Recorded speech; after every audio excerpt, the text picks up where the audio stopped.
Hello बच्चों, welcome to Sunil academy. और हमने शुरू किया था बेटा चैप्टर रियल नंबर।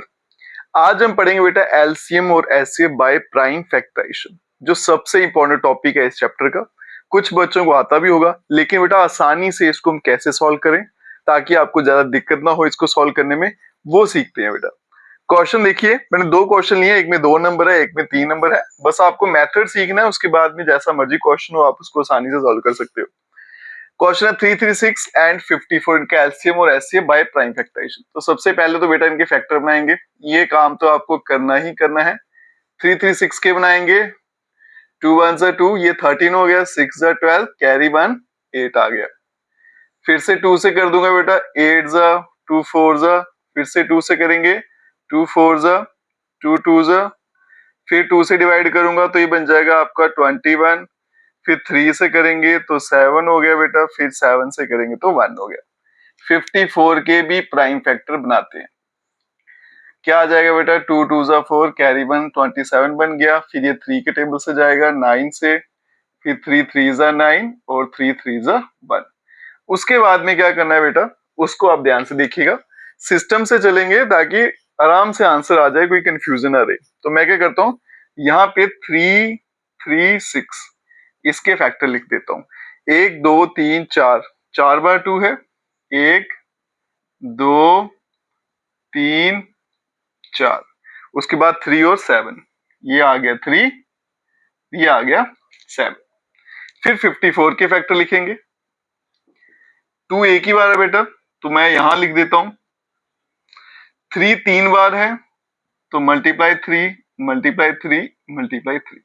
मैंने 2 यहाँ पे इसलिए लिखा बेटा, मैं यहाँ भी लिख देता, फर्क नहीं पड़ता। मेरी कोशिश ये है बेटा कि सेम सेम नंबर एक दूसरे के नीचे लिखे जाए ताकि मुझे एलसीएम और एचसीएफ निकालने में आसानी हो। बच्चे क्या करते हैं, रैंडमली लिख देते हैं, तो फिर वहां पे कंफ्यूजन क्रिएट होती है। तो आप सिस्टमेटिक वे में चलेंगे ताकि आराम से आंसर आ जाए। उसके बाद में बेटा जब भी आपको निकालना है, सबसे पहले एचसीएफ निकालिएगा। उसके लिए क्या करना है, सेम सेम नंबर्स पर सर्कल डालते जाइए। एक ये दिख गया, एक ये दिख गया। इसलिए मैंने बेटा एक दूसरे के नीचे लिखे थे सेम सेम नंबर, ताकि सर्कल बनाने में आसानी हो जाए।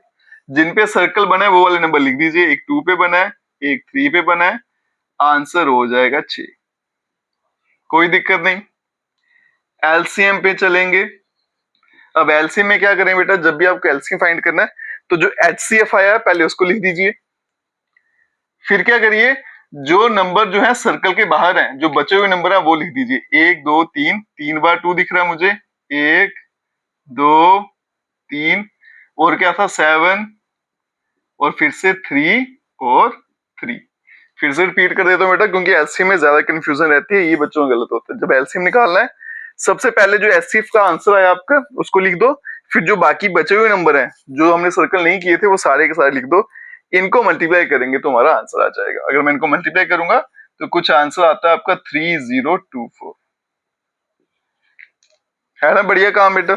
सीक्वेंस में चलेंगे, सामने ही आंसर आ जाएगा, कोई दिक्कत नहीं होगी।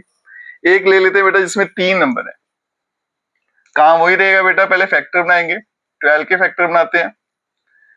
2 6 जा 12, 2 3 जा, फिर 3 1 जा। 15 के बनाते हैं, 3 5 जा, 5 1 जा, और 21 के बनाएंगे तो क्या आएगा, 3 7 जा और 7 1 जा।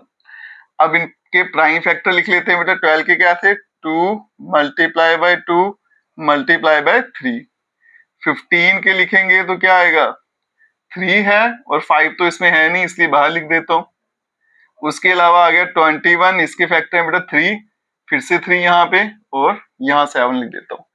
सबसे पहले एचसीएफ निकालना है आपको। जब भी क्वेश्चन आएगा तो यहाँ पे देखो एचसीएफ में कौन से नंबर लेने हैं जो आपको सभी में दिखते हैं। तो ऐसा कौन सा नंबर सभी में दिख रहा है, वो 3 दिख रहा है आपको, तो इस पर सर्कल कर देंगे तो एचसीएफ क्या हो जाएगा बेटा, 3। अब चलेंगे एलसीएम के ऊपर। तो सबसे पहले एचसीएफ जो है उसको लिखेंगे, और वो बाकी बचे हुए नंबर क्या आएगा, 2 मल्टीप्लाई 2, फिर 5 करेंगे और फिर 7। अगर मैं इन सबको मल्टीप्लाई कर देता हूं तो आंसर आता है बेटा 420, और यही इसका एलसीएम है। बिल्कुल बेटा ऐसे ही आपको चलना है। एग्जाम में भी जब क्वेश्चन आएगा ऐसे सीक्वेंस में चलेंगे, नहीं तो क्या होता है, एरर के चांसेस रहते हैं, स्पेशली एलसीएम में। वीडियो अच्छा लगा खूब सारा शेयर करिएगा और चैनल को लाइक सब्सक्राइब शेयर कमेंट जरूर करें। Best of luck.